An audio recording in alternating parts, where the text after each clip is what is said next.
So here's the thing, I am 15 feet up in the air and you're not subscribed to this channel? Come on, man, help a brother out here. Hey guys, welcome back to We Should Golf. My name is Jake. We've got a great video set up for you today. We cannot wait to show you. We actually got a phone call from one of my longtime friends who saw our setup in our garage, has been watching the channel. Thank you so much. If you are a subscriber just like he is, if you're not, we are so close to 1,000 followers and subscribers. Hit that subscribe button. We'd love to have you as part of the We Should Golf community. We're only growing from here. It's gonna be a great ride just because of content like today. So like I said, we got a phone call from one of my longtime buddies and loved our setup and decided he wanted one for himself in his garage. Just like us, we've got kids and kind of just busy and wants a way to get out to the course without getting out to the course, if that makes sense. And that's what's so cool about simulator golf is, you've got work, you get home, you put the kids to bed and it's dark. And when you want to hit golf balls and it's dark, it's not real easy. But in your home simulator in your garage, it's fantastic. You can just come out and play virtually any course out there or just find the best driving range and work on your swing. So he actually talked with us and we're gonna go through a little bit of his thinking process, his wants and needs and his space that he has here, which is fantastic, just like us in a garage. His is a little bit bigger than ours. We're slightly jealous. We're gonna walk you through that, show you the entire process of setting up his Carl's Place enclosure. It's gonna be a great video, so stay tuned. All right, guys, so like I said, this is Scott, my longtime buddy. We actually went to what, high school? Because you went to a separate middle school, but we played each other in Little League. Yep. I mean, we've known each other for, 15 years at least. At least, if not more. Yeah. It's been a long time. But here we are both having simulators in our garage, which genuinely feels like a dream. I mean, it's absolutely fantastic. So Scott and I have been talking about his setup. We actually came out to his garage in December and kind of walked through his space, very much like the dream building stage. And you had some homework to do. So to kind of tell us what, maybe with the garage doors first. I mean, I don't know if you want to walk us through with how it happened. So we've got a 3-car garage and initially there were no motors. And so my wife and I, we like to park our cars in the garage if possible. And so we called a guy that Jake actually gave me the reference with. And initially we wanted to do the ceiling lift, but we have some conduit in the way, so that wasn't really an option with the extra cost.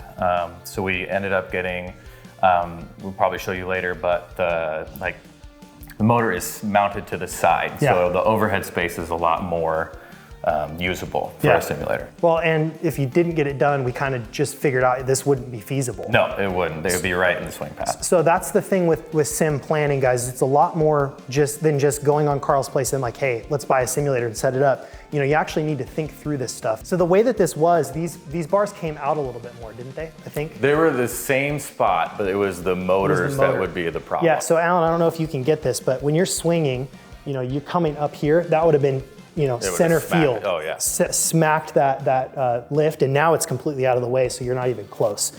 You might feel like you are, but it's just like our garage. We have a little beam that we think is like right in the middle of it. But we'll get B-roll of this, but if you want to just kind of show them, step back here maybe.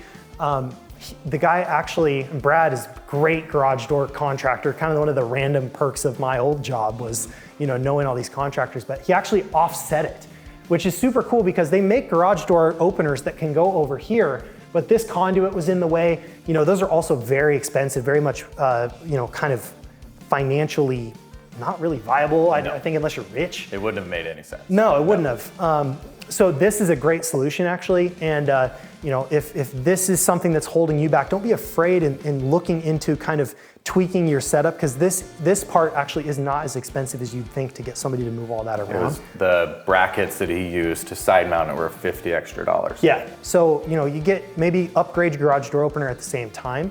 Just start thinking through these little things like we did ahead of time, and it's going to make what we're doing today so much easier, so much of a quicker, more seamless process, right? Like Scott said, he wanted to be able to park his cars in the garage. Wife doesn't want to walk in with kids in the rain, all of that.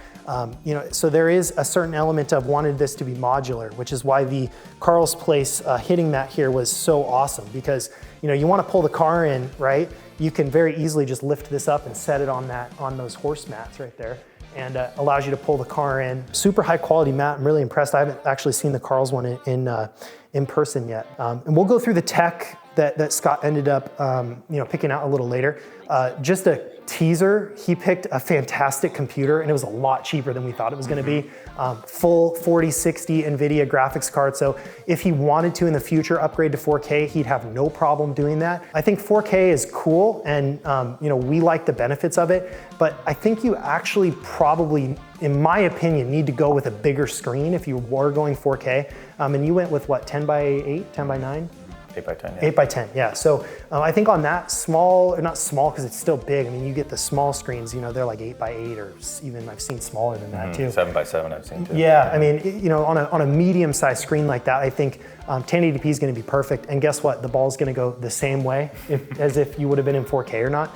And with these new designers on GSPRO, they are starting to take more advantage of the 4K, but at this point, I think it's kind of a luxury thing. And if you're trying to get as good as you can get without going crazy on your budget. So with that, let's hop in to start to put together the Carl's Place enclosure. Alan is a professional at putting these things together. He doesn't have a mic on, so you can't hear what he just said, and that's a good thing, because this is a family-friendly channel. But we're gonna start getting this stuff done. Scott actually cut the pipes already, so this thing's gonna go quick, and we're gonna show you just how easy it is to put together one of these Carl's Place enclosures in your garage for your home golf sim. All right, guys, so we're gonna start assembling the enclosure like we talked about. So the first thing we're gonna do is we're gonna just lay all the pipe out, kind of just in the general format of how it's gonna be, so you can start to visualize what it's gonna look like. This part, I think, is kind of important rather than taking it up piece by piece and just kind of setting it all out there. And as you can see here, we did wait to cut a couple of the lengths that we needed to have because we wanted to show you how that part was done as well.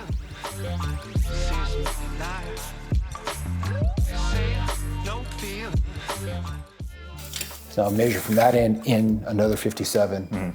That way it's easier to cut it when you cut off just the short end. You know what I'm saying? Yeah. So cutting the pipe is actually really easy. Just measure it out. He has one long pipe and he needs 2 sections. So we're just gonna cut one length at one end and then start from the other end. So we'll just make 2 even cuts. And we got one of these really clamp pipe cutters, really inexpensive. They're really easy to use. You clamp it on there, put it on there tight, and then you just rotate it around. And then after you rotate it around once or twice, you just tighten it up a little bit more, and you just keep rotating until it finally snaps and it pops off. Super easy. We'll put a link in the description down below so you can see where to buy one. They're very inexpensive and they're available just about anywhere. You can get real expensive ones. You can get ones that just work. I think just get one that works.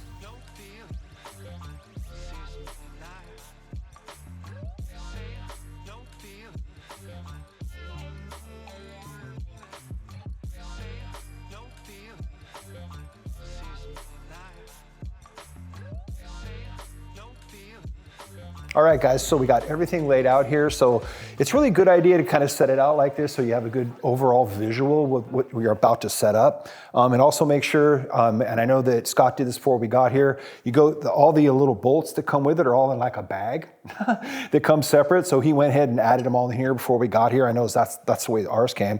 And remember, you're gonna need a 1/2-inch socket. And I like the deep well socket. So you get a little bit of space in there so you're not hitting your knuckles or anything like that. And then we'll go through and put it together, but generally speaking, you want to do all the straight ones first so that they're ready to hang up. This is a 2-person job too, by the way.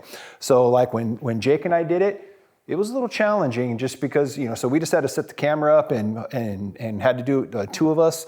But luckily Jake's holding the camera this time, so Scott and I will be able to do it, and it'll go a lot quicker. So these straightened ones like this is what you want to hook up first. And so these ones, so you see how like it hits it? Yeah. Okay, so you back them off. And then put them all the way until they hit the... Is there a little thing in there? Yeah, there's like a blocker in there. That way it's makes so you can't screw up and have them not be in the same depth. So you put it all the way in there till it hits. Okay, these ones, I go ahead and crank them just a little bit because these ones it's the corners that it makes the biggest deal if you don't want to tighten them. Yeah. Because the corners need to shift, especially the upward ones. And make sure, guys, that when you're putting this together, like I was just explaining to Scott, all the way until you meet the resistance, because they have it measured in there so all of these go into these connector pieces at the same length. And just very, very lightly tighten them by your hand. I give it just a little bit of a crank with this on these ones, okay? And the reason you want to do that is because once it's all set up and all these bars are in place, if you tighten them too early, it won't be square. It'll be kind of cockeyed. The same is going to hold true when we go to put up the screen. You're going to make sure you set that up and nice and loose, and you start tightening it from the corners, then the middles, and then you just keep going around, going halfway in from each side and from the top and the bottom. You know, I think about it all the time, and I probably should say it more, but I hit the lottery having Alan as my father-in-law. One of the things that makes him so awesome is his attitude towards things like putting together a simulator. You know, we have a buddy that wants to do it. His first answer is yes. Obviously, there's no hesitation in wanting to come help and be a part, and that attitude is serving not only him well his whole life, but it is infectious and rubs off on myself, my friends, and our entire community as a whole. So what I want you to do is show Alan some love in the comments for all the help that he provides when he explains things like putting together the enclosure and all the other harebrained ideas that I come up with that we inevitably execute on camera, so you guys can see what we're doing at home and maybe be inspired to do it yourselves.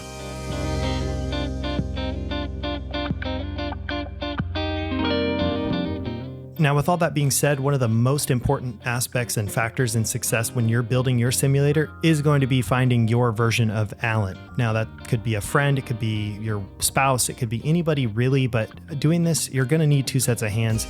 Even having 3 is a luxury, and you'll see that when we put up the screen a little later, but you're definitely going to want to partner, find somebody with a good attitude. They don't need to be super handy, but if they are and they love golf, then you've got an easy target right there, because you'll be able to bribe them with more time on your simulator.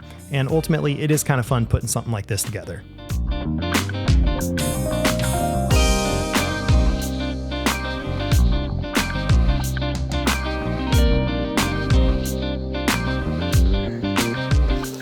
Okay.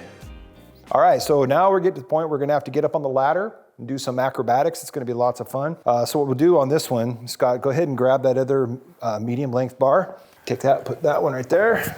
This is why I need a tool belt, Jake. You made fun of me for my tool belt for years. No, I want like one of those cool tool belts. I don't want the Bob the Builder one, man. You know what brand of tool belt we need, Alan? We need a really bright yellow one that starts with the D, DeWalt. DeWalt. Because DeWalt is the only brand of tools and accessories that should be used on We Should Golf. Now that we got this whole thing basically put together by, just with hand tightened screws, we're gonna go through, we're gonna actually tighten it up a lot more, but, okay, the back frame here, where the screen gets mounted, okay, we're not gonna tighten that up too tight yet, okay? We're gonna actually wait until we've got the screen hung and it's in its basic spot before we tighten that up, okay?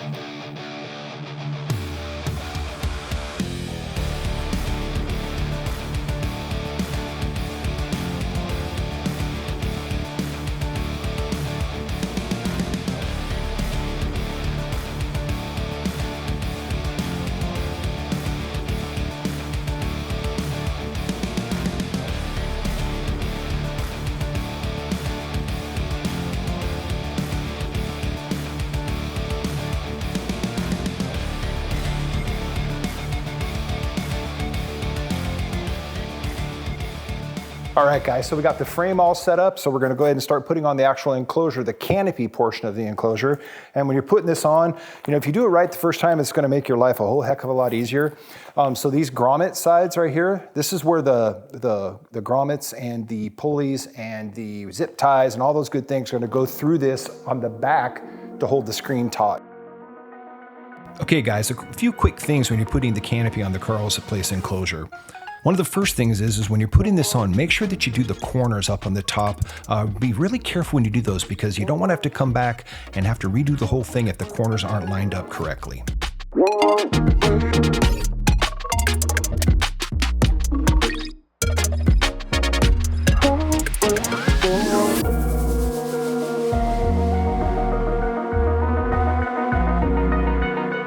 Now, when you're doing the Velcro on the fronts and vertically, just make sure that you're doing that slowly and you're working your way up. Now, keep in mind that there's 2 strips of Velcro. You want to fasten it to the front one. The second strip of Velcro that's on more towards the interior, that's designed for all the different accessories that Carl sells, shank nets and things like that. You can always go to Carl's website. We'll have a link in the description below to see all the things they have to offer.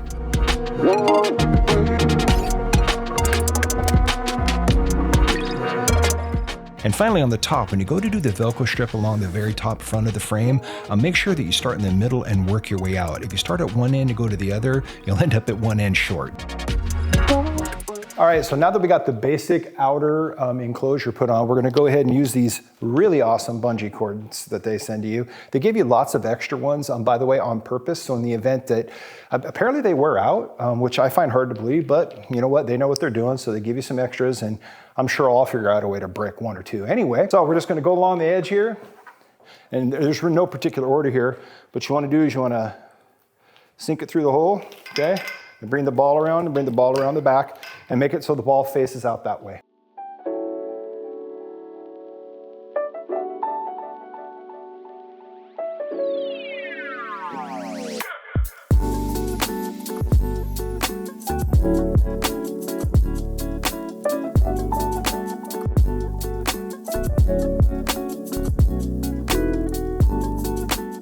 And so, Jake, on the bottom one down here, I want to make sure to remind folks that there's a grommet on the flap that we Velcroed from the bottom, and then a grommet to the side. You want to pull those together and put this last bungee through both of those grommets.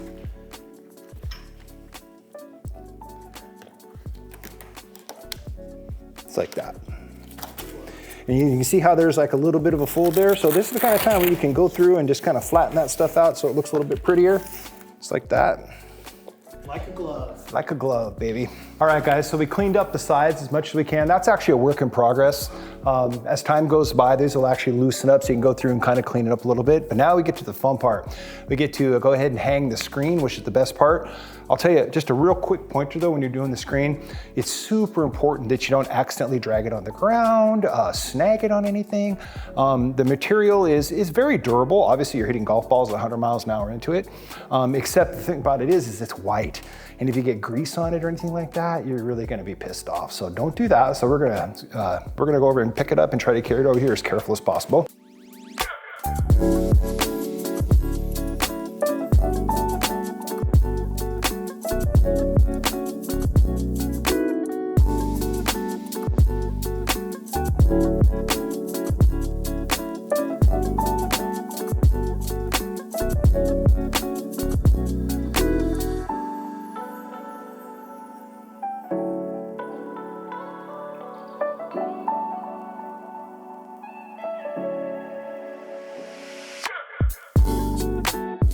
So now that we've, as you can see there, we got the bungee cords all along the top, nice and loose like they instruct. We're gonna go ahead and do the same thing, go down to the side. The last thing we'll do is we'll feed this little steel rod right here, okay, which holds the bottom of this very, very terse. That's probably one of the most important parts of the install, is when this is in there on both sides, the whole bottom perimeter, the whole bottom line of the screen is nice and tight, because that's the part that takes most of the beating when it gets hit.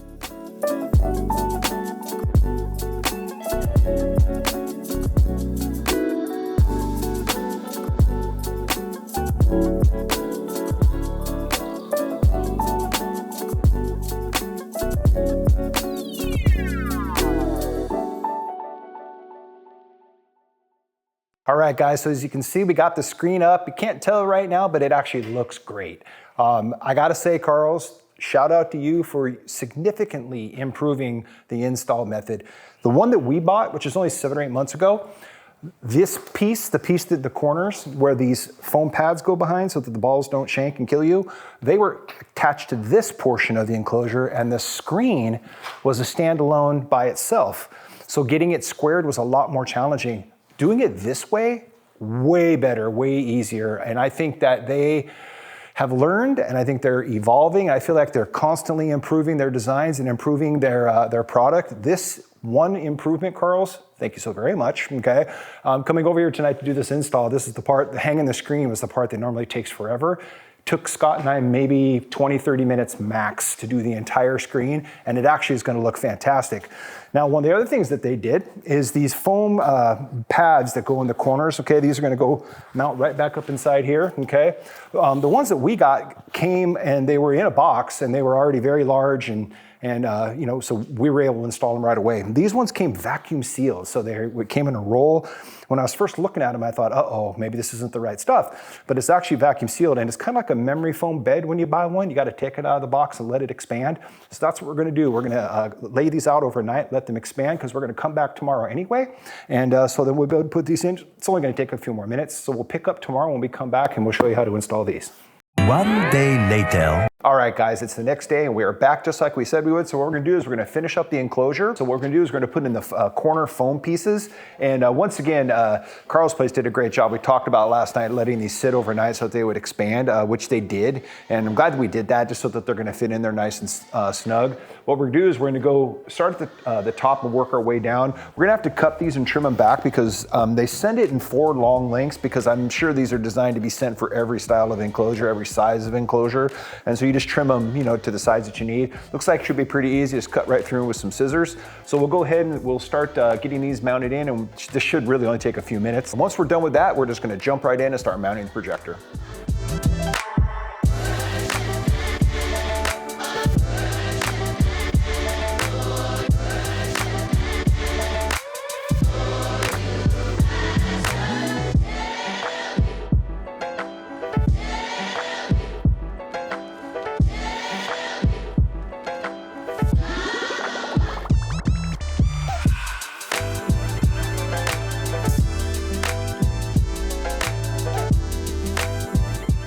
All right, guys, and just like that, the Carl's Place enclosure is completely wrapped up. Let me get this ladder out of the way so we can kind of show you. I will tell you, we got a late start yesterday.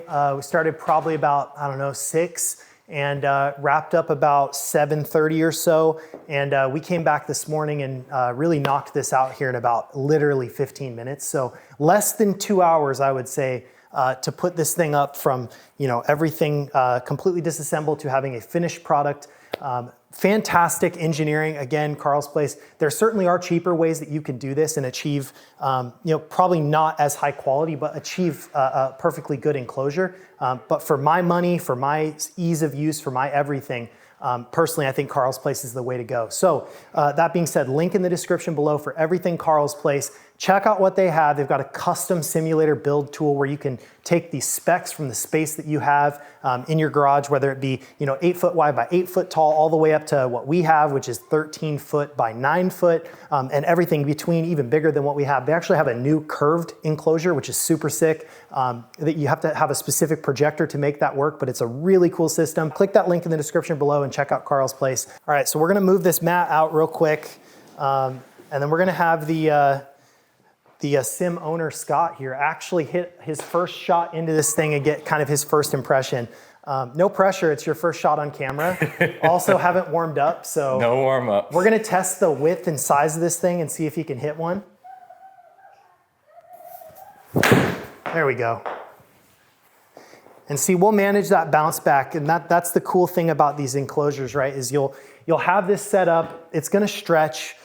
There's obviously some wrinkles on it as well, and those will settle out over time. The ones that don't settle out, we'll grab a steamer and just kind of steam them out nice and gentle. Don't go too hard with the steamer. You don't want to damage the screen. Your first impressions? Amazing. You excited? I had have an idea of what it's going to look like in your head, and then it actually is there, and it looks better than I thought it would be. So I'm really excited. Scale of 1 to 10, how easy Carl's enclosure to put up? 11 out of 10. Okay, yeah. I love that. It was great. Love that. Helps when you got Alan, who's the master at it. Yeah, Alan knows what he's doing. That helps a lot. Okay, so we're gonna move into putting up the projector. As you can see, we went and grabbed a pretty good ladder from Home Depot. We went and their rental system is fantastic. So we're gonna put this thing up on its legs. And up top, I don't know if Alan can kind of show you, these are 15+ foot ceilings. So we have a decent drop mount coming that's gonna come down and then hopefully give us a perfect throw distance and everything. We're gonna do quick measurements, but Scott did a lot of this work ahead of time. So we're just gonna verify,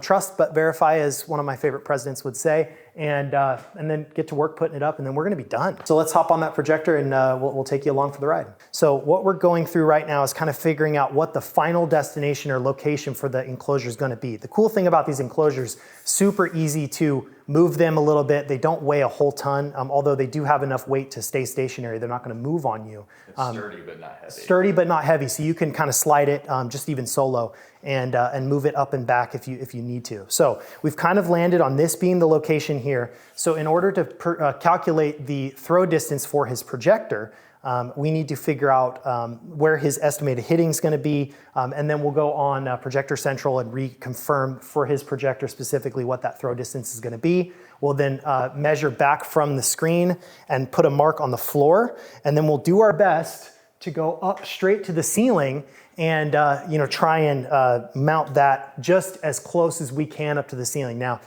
with projectors, it's not going to be perfect. You could probably pay a professional audio video company to come and make it perfect. Even then, I bet you it's not going to be perfect. So we're going for 95% of the way here. We want the image to be full on the projector, as full as it can be on the screen. But the nature of it is, you might have a corner that's not full, or you've seen mine. It's not absolutely perfect, but it's 95% of the way there, and we're happy. So we're trying to make Scott happy with his setup here, and we're going to do some measurements, and then we're going to get up on this ladder, or I should say Scott's going to get up on this ladder. Absolutely. Because I don't go up that high, but he will, and we've got some anchors we'll drill up into the ceiling to make sure that drop mount will not fall. Now, one of our key tips for whenever you're trying to figure out where to mount your projector is to go to Projector Central and use their throw distance calculator tool. I'll throw a link in the description so it's easy for you to find, but basically you're going to put the make and model number of your projector along with the dimensions of the screen that you have, and it's going to tell you exactly how far back to mount that projector along with the offset that you need in order to fill the screen best for your setup. Now, Scott found his projector on Facebook Marketplace for a great deal, and obviously you can go from as bougie as you want on projectors to as basement bargain as you can. Just understand that whatever you spend, that's likely going to be the outcome that you find, and Scott was really happy with how his turned out, which is all that ultimately matters.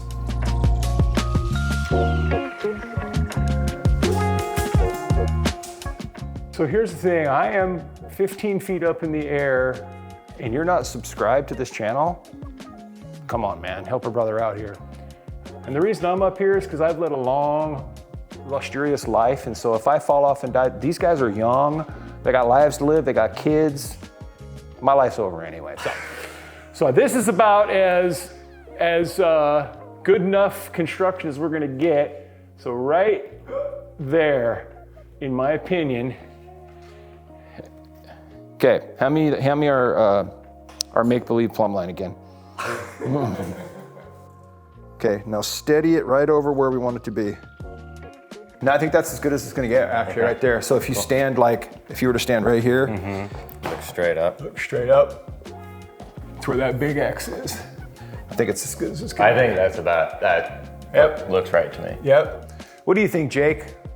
You and your... I'm not mic'd up. You're not mic'd up? Okay, well. So we're gonna hang the projector mount up there. We have a little bit of wiggle room here, just by the nature of the way this is set up. The enclosure can be moved front or back a couple inches, side to side a couple inches. So that gives us a little bit of play. So this doesn't have to be down to the millimeter. So what we're gonna do is we're gonna mount this suspension bracket that Scott bought. And I believe you bought this off Amazon. Okay, so what we'll do is we'll get that link. We'll make sure to post this down in the description so that y'all can see that. But as you can see, this extends down and falls off. So what we're gonna do is we're gonna get the little screws that hold this tight once we put that up, but we're just gonna start with mounting this piece because that's the part that gets attached to the ceiling. So what we're gonna do is we're gonna get Scott to climb up to the top of this ladder again, and he's gonna take and he's gonna put this center of this bracket right here directly over that big X that I drew. Okay, square this up as best you can, and then mark 4 holes. And when you go to mark these holes, I'd say generally speaking, try to mark them to either the outsides or the insides. Don't go different, you know what I mean? Because if you do, it's gonna end up getting weirded out to side to side. We're gonna let the young guy do that. Now, this was certainly a good one to be holding the camera for. I'm happy I didn't get up on that 15-foot ladder. I don't do heights very well, but Alan and Scott were champs getting this thing completely mounted. Fun story. Scott was up there with a pencil marking the holes, and there was actually a template included with his projector mount. So look for that template next time. It'll make it a little bit easier. Now, I teased this PC earlier on in the build, and let me tell you, it is an absolute beast. It's from CyberPower PC. You can find it on Amazon. We'll throw the link in the description. Has an Intel Core i5 processor, NVIDIA GeForce RTX 4060 graphics cards, so you're 4K ready with GSPRO and Foresight, 1 terabyte hard drive, 16 gigabytes of RAM, all for under $1,000. Let me tell you, this is one of the best deals in gaming PCs for golf simulators right now.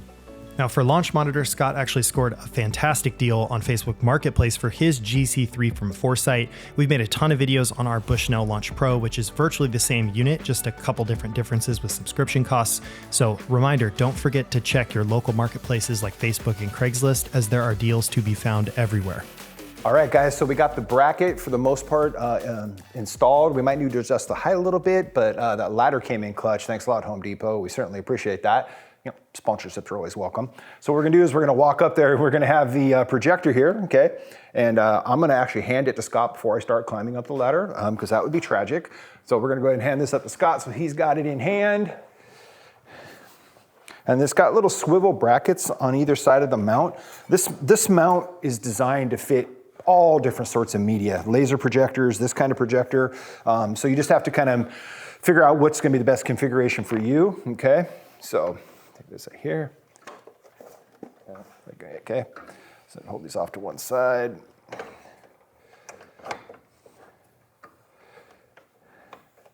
The cords. There we go. That's what those things are. There you go. Is yours on? Yep. Okay. All right, guys, so we got the projector tentatively mounted where we want it. This telescoping bracket goes up and down, so we're gonna get it all plugged in and throw the picture down here to see if we need to adjust this up or down so we get the best image on the screen. So we'll get it all plugged in right now. So we got power. So we're gonna have to move, we'll get this plugged into this, and then we're gonna have to move over and plug the extension cord into the ceiling mounted plug-in. So we'll go ahead and why don't you plug that into the back of the power source there. Okay, so as you can see, these are hollow in the middle of these telescoping brackets. So we have all the power cords, the HDMI cords. They're kind of hanging here funky right now, but they by design go down here and then plug into everything so it looks clean, so you don't have a bunch of cords hanging. This one will disappear because we're gonna take it over to this other side of the ceiling here after we get done plugging this in.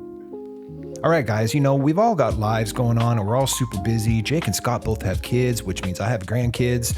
So we're just trying to get as much done as we can. We spent about 6 to 7 hours on this project, which, over the span of like 3 different days, which sounds like a lot of time, but it actually isn't that much time. So we got as dialed in as best we could.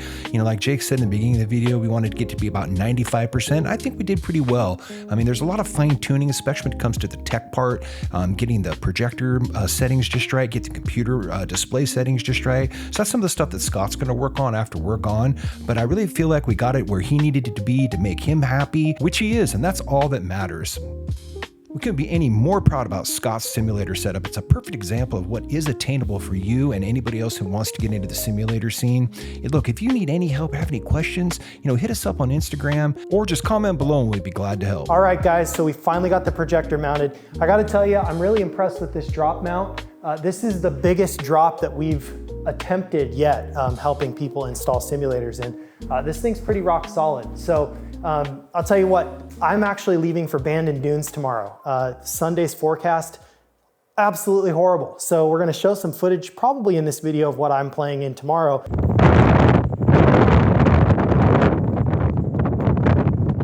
The rest of the week looks good, but I'll just tell you a little preview. Supposedly, it's 50-mile-an-hour winds and about 1.5 to 2 inches of rain just tomorrow.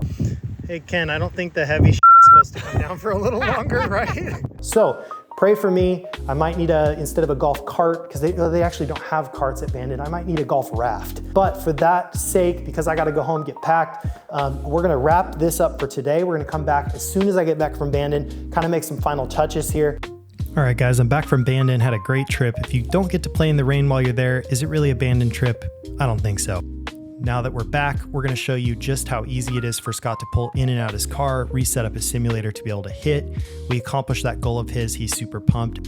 And in official We Should Golf fashion, we are gonna do a closest to the pin competition to officially christen Scott's brand new home golf simulator.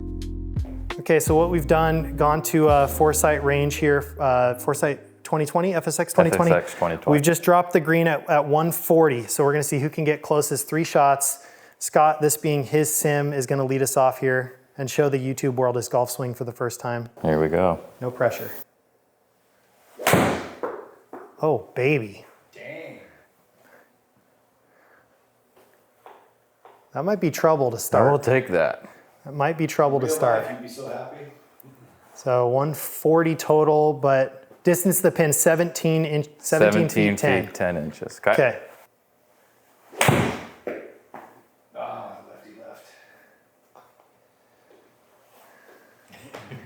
I think that's a little bit more than 17. That looks good. It's too short.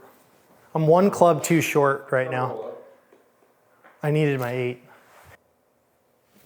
That might be even better. Sounded fantastic. Spin. Yep, there's a spin.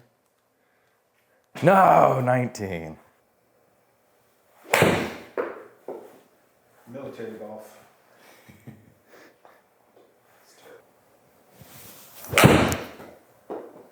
That looks good too. Might need to sit down. Too much, yeah.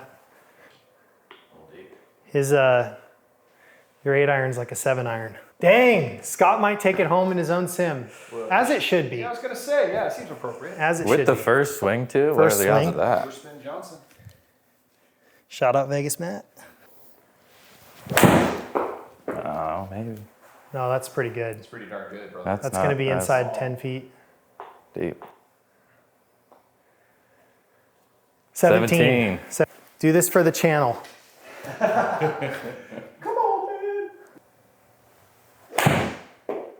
Nah. No such luck, Chuck. Oh There we boy. go, baby. Roll. Don't do it to me. Oh, that was way too big of a kick. Way too big of a kick. All right, folks. Well, hey, Scott takes home the KP in his own home golf sim, as it should be, honestly. I mean, shout out to you. I think you deserve that one. Hey, thank you so much for watching. We are so grateful for you guys. We are so close to 1,000 subscribers. So if you are still watching this for some reason, after those terrible golf swings, besides his, make sure you hit that subscribe button. Click the notifications bell so you don't miss a single video we've got coming up. We've got so much good content.